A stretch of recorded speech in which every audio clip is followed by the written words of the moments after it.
Thomas Green here with Ethical Marketing Service. On the episode today, we have Robert J. Hunt. Robert, welcome. Thank you so much. Good morning or good afternoon for you. It is very good to have you. Would you like to take a moment and tell the audience a bit about yourself and what you do? Yeah, I run peer groups for CEOs, which means I bring together business owners every month and we have a private meeting and we talk about the challenges that we face in getting things done. And most leaders that I've met know what to do. They just don't seem to get it done for one reason or another. And by creating a place of accountability where we're in a group together with others who know you and care about you, you have the opportunity to be accountable. And so I've watched that journey over the last 11 years as I've been running these groups. I also provide executive coaching. So I get to sit with people one on one and hear their struggles and understand where their head is at and help them walk through that journey. And so I've taken all that experience and I put it into a book called Nobody Cares Until You Do. And it's just a simple idea that life is better when you own it. Great introduction. And I think although you look after CEOs predominantly, I think knowing what to do but not doing it is quite a human experience. So Yeah. your emphasis on accountability, is that the solution to that problem? In everything I've seen, yes, it is. Because we don't really look at accountability as a good thing. We think it's a bad thing. I'm going to hold you accountable. It seems punitive. And people cringe at the idea of accountability a lot of times because it seems like something you have to carry some burden. But in actuality, accountability is freedom. Accountability is power. When everything that happens to me in my life makes me a victim, I have no power. But if I own it and it's mine to do something with, I have the power and I have the opportunity to change my life. And I walked this journey with my beautiful wife, Kathy, starting back in 2019, where we made some really hard decisions in our own life that had this amazing ripple effect on everything else we do. But it really started with us coming to the place in our mind where we just said, look, nobody cares.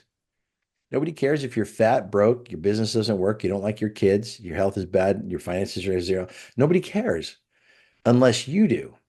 And when you care enough to do something about it, then there's a whole world of people who will actually come alongside you and go, okay, what are you doing?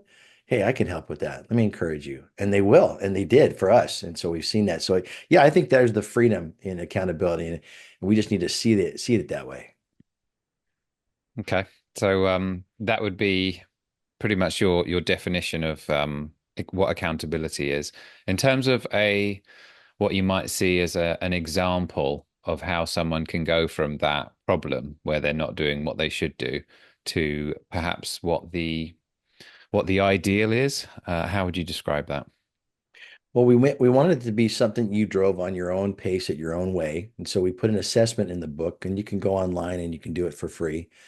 And we want you to start by just taking a look at your life and your business, the main two parts that you spend most of your time at.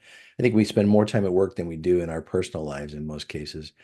But if you look at each of those categories and you really honestly scored them, I mean, honestly scored your marriage, like when I got married, this is what I thought my marriage would look like. And when I had a kid, this is what I thought it would be like to be a parent. And when you really look at that and then you score where you are today, it's a reality check. This is how satisfied I am. And then the question is, well, what do you want to do about it? And we quickly realize that we fall into these traps that hold us back from having the power to do anything because we play the victim role. We don't think about it like that, but we are.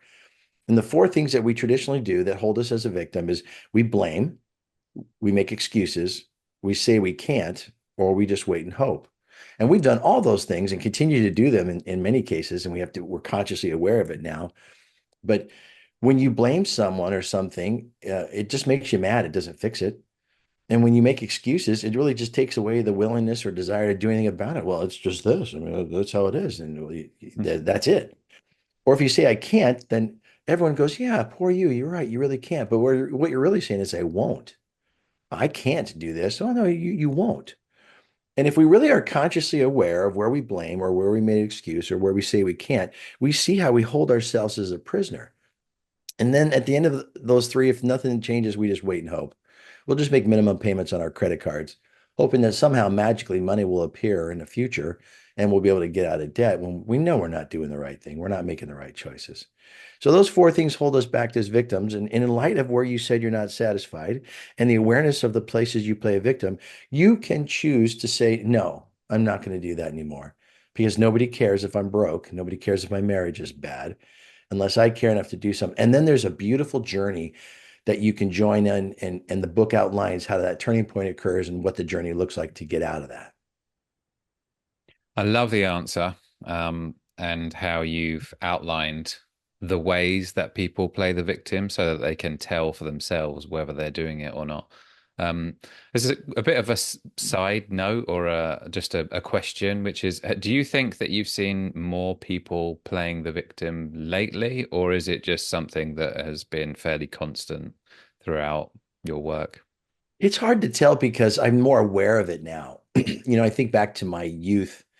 um, Even as a child, your parents are telling you to do stuff. Well, that's responsible. Turn the light off, eat your vegetables, clean up your room. That's responsibility. But accountability would say, look, my mom and dad have a hard life. They're working long hours. Why don't I clean my room? Because then it makes it easier for them. They don't have to buy me as much stuff because I'm not stepping on it and breaking it. Why don't I own the world that I want to live in? But instead, we just do the very bare minimum. And so I think even from my youth, I saw the tendency to not be accountable. But I also saw the examples of it in my mom, who had an abusive husband and who couldn't keep a job and had 4 kids when she found out she was pregnant with me. And she could have easily aborted me and said, I just can't bring another kid into this marriage. But she didn't. And she knew that only God creates life. And she said, this is a baby God's given me. I'm going to keep this baby. And she was accountable to that.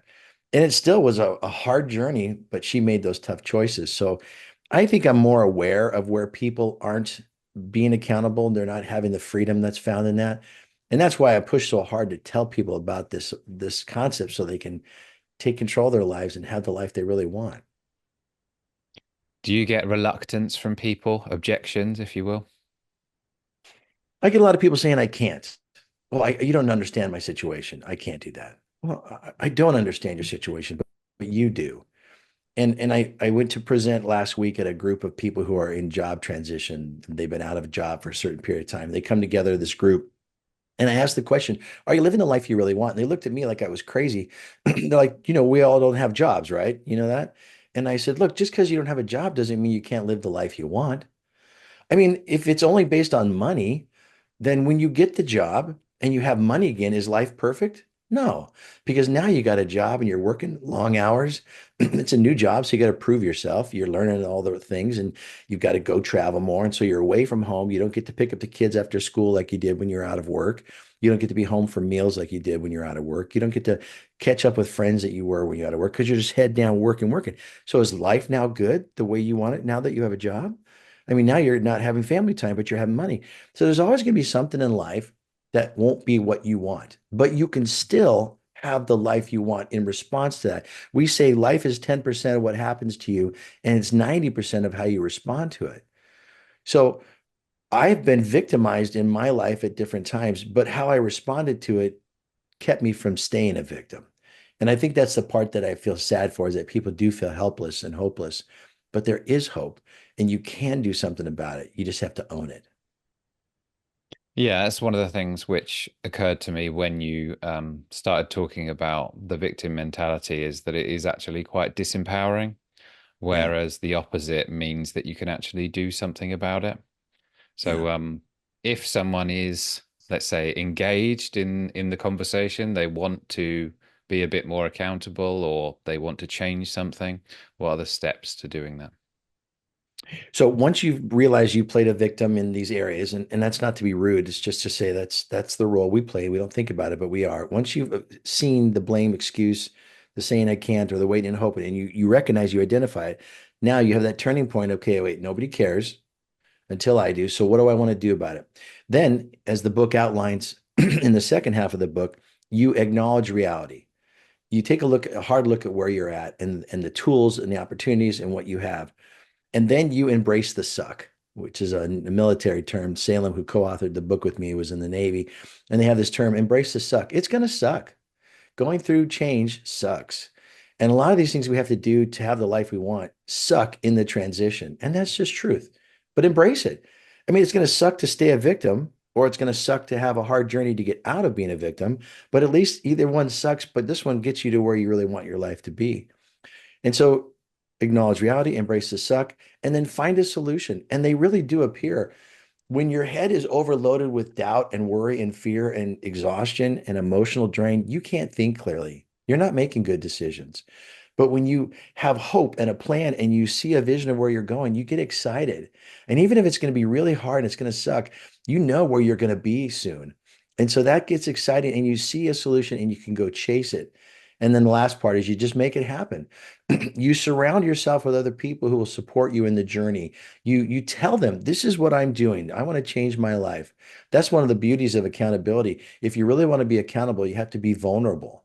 You have to say, hey, Thomas, I have a problem with drinking and I need to rein that in. And so I'm not going to drink whenever we go out. And I tell you, now you're not accountable to hold me to that. That's my decision. But I've invited you into my journey so you can understand I'm not drinking. And when someone goes, hey, how come you're not drinking? You can say, give him a break. He's being healthy. And you can fight for me and stand up for me, but it's still my decision. So when you invite someone in, you have that solution, they can walk with you and encourage you in that journey. And when you get it done, you celebrate, but that's not it. That's just that one area. And now we go do another area and then another area and another area. And we just keep one by one picking at these areas that we're not satisfied with until we are improving our satisfaction in life. It's never done. It's a constant journey. Whenever you attack or improve some area, there's another one that's ready for you to go clean up and get working on. But now you've built the muscles to do it and you know how to do it. You know the steps and the awareness. And it's like a machine. You just start cranking out more and more improving your life. I love the answer. Um, and embracing the suck is something which I have heard before. One of the things I feel that helps with that, because it's not an easy thing to do, is something I wanted to ask you about, which is having purpose, or perhaps realizing what your purpose is. And it is Yeah. something that I've personally struggled with. So, what are your thoughts on that particular topic?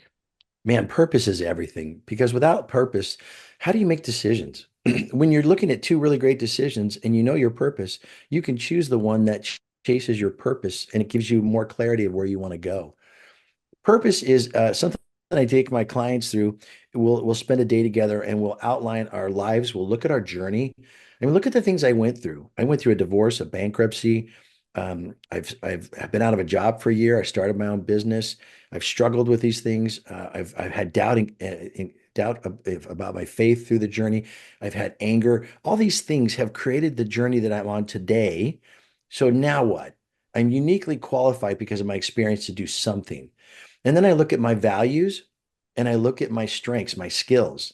And when I combine all those things together, it really becomes clear what my purpose is.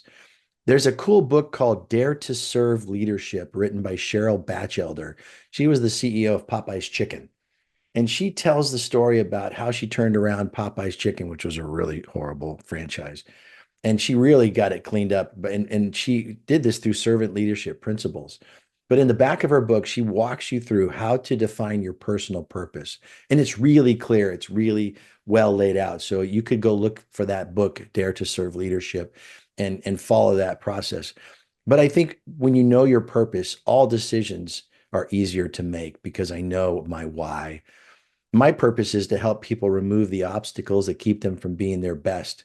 I defined that after reading Cheryl's book and I wrote it down and I've been living that. I even chose a career where I get paid to help people remove the obstacles that keep them from being their best. It's hilarious. So I get to do what I love and I'm equipped to do and it makes every day at work fun. But defining your purpose is not as hard as people imagine. Well, I was going to ask you what your purpose was, so thank you for sharing that. And I'm interested in the book. Have you got a copy near you at all? Yeah. Yeah. Dare to Dare serve to leadership. Serve. Great title. Yeah, she's super You, cool. I got a chance to meet her one time. oh, I actually meant your book. Oh, my book. Yeah, I got a copy of that somewhere. Yeah, this is our book. Nobody cares. I'm sorry about that. I Nobody actually cares think until you the do. Nobody Cares is actually quite a funny comedic thing. So you get some laughs out of that title. Well, we wanted it to be kind of shocking to get your attention because we were going to call it Peak Accountability, the journey from a victim to a victor. And we thought, come on, who's going to read a book on accountability? I used to look at accountability the same way. It was a burden, it was a downer, it was something that I tended to avoid. But we wanted something that would grab people's attention. And it really is the turning point in our own lives. My beautiful wife, Kathy, and I, we've been married 26 years tomorrow. And we in 2019 came to that turning point. We just said, look, nobody cares that we're broke. We were $90,000 in debt, not including the house or the cars.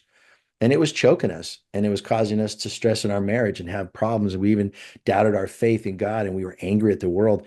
And then we just finally said that day, look, nobody cares. We got to own this crap. We got to do something about it. And that's when we decided to sell our house and start over. And so we did. It was a hard, that was embrace the suck. Selling our house and moving into this rental home that we live in today and paying off all of our debt in April of 2020 was a reset. And it was humbling and it was hard, but it was the way that we owned the journey. We owned the bad decisions we made, we owned the opportunity, and we did it. And when we did that, we freed up our minds to think creatively, to be bold, to have confidence. Look, we just conquered a huge problem. What else should we work on? Well, our marriage had really suffered under those years of living in debt. So we started going to counseling and we started looking at how we spend our money. We got a financial advisor. So we had good habits, the way we did things, and had a written budget and all the things that were healthy for us and going forward. But we looked at everything we didn't like and we said, what's the plan to make it better? And we're on this journey. We're going to keep doing it until we're dead because you're never done. But we now have the tools and the awareness and the confidence to tackle anything in our life and make it better. Well, you listed a couple of things, which I think are relevant to my next question, but you've mentioned the debt a couple of times, and I think there are a lot of people who struggle with that. So, other than having a budget, what would you encourage people to do if they do want to get out of debt? Yeah, having a budget's number one. Putting it in writing and looking at where you spend your money and going, geez, is that how I really want to spend my money? That's the first step. And then I think sharing that budget with somebody else. It did two things. We hired a guy to come in. We paid him $250 every time he came to our house to look at our spending. And he'd go, wow, do you want to spend that kind of money? It was humiliating. But when someone actually looks at your spending and asks you hard questions, there's no lying to yourself. We deceive ourselves all the time. Oh yeah, I need that. I need that. And you look at you've got a cable bill for 150 bucks and you got 8 streaming services. And then you have all these other things and you think, why? Why? I don't even watch this stuff. And it's not till someone else asks a question that you go, no, I guess I really don't need that. And so I think being vulnerable, this is the key to real accountability is vulnerability, where you invite someone into your life and say, look, this is me. This is my story. And until you do that, you can lie to yourself and hide things. And if you really, really want to get out of debt, invite someone to know where you're spending your money, be transparent about it. And then there's all kinds of schools of how to do that. Dave Ramsey's does a great job of teaching people how to look at their money in a different way. There's all kinds of online apps you can use, but it really starts with you saying, "What do I do with the money that God's given me?" I mean, we're so blessed. If you're watching this podcast right now, you're richer than 90% of the world. You've got a computer in your pocket you walk around with every day. You sleep in a bed, you're eating food, and a lot of the world looks for water and looks for food, and we don't have that problem. So even though you might have to cut back on some things, you're not poor. You're just not getting everything you want. Hey, come, I don't have what that guy has. That's okay. But I have a wife who loves me and puts up with me. I have two healthy children. I live in Texas. I live in the best country in America. And so I'm just really blessed in so many ways. And I want to look at life that way. Special mention for Dave Ramsey. Do you use the Every Dollar app? No, I didn't use him. He irritates me. I don't like, but he's just so angry and not angry. He's just so in your face.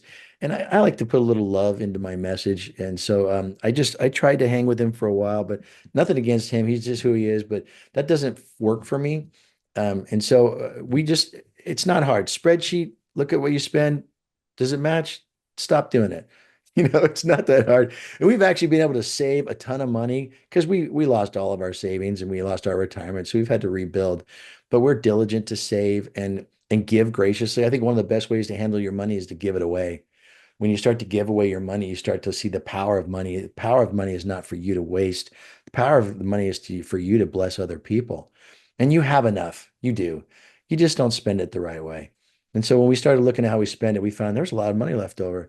We could give graciously and care for people, and even random people we meet who we know that they have a need, we can give because we have enough. And so it changes our whole perspective on money. Well, thank you for that. One thing I would add, which is something that I did recently, which was when you itemize your expenses for your budget, if you call up the various different providers that you use, often it's the case that they will give you a different deal, which is slightly less. Or Mm, if you look to cancel, often these providers will offer you some sort of, let's say, discounted rate for a certain period of time. So that's an exercise which might yeah. save you some money. When you lose your job and you don't have any money, you cut everything to the bone. And then you start building it back up when you get money again. Well, you survived when you didn't have a job. So why not look at your life that way? My life wasn't any worse when I was out of a job. It just was different. But I looked at money differently at that point. And so, consider that you're looking at your money and thinking, well, I could do that, but why? Do I really, is my life any better because I have four streaming services? I mean, really? And you get on them, you still can't find anything to watch. Yeah, I can relate. Just coming back to the book, are you proud of what you created? I am. I'm proud at how it's changing people's lives. We were really nervous that people wouldn't get our passion and our zeal for this because Salem and I have walked through some very distinct journeys that we outline in the book as a way of being vulnerable and a way of encouraging people. You think your life sucks? It doesn't. We've been there. We've been there. We've walked through that. Salem talks about trying to kill himself at one point. And we were vulnerable about our debt because we know debt is one of those things that so many people have and it ruins you. And we wanted to help people change their lives. And I'm really happy with the way people are responding to it.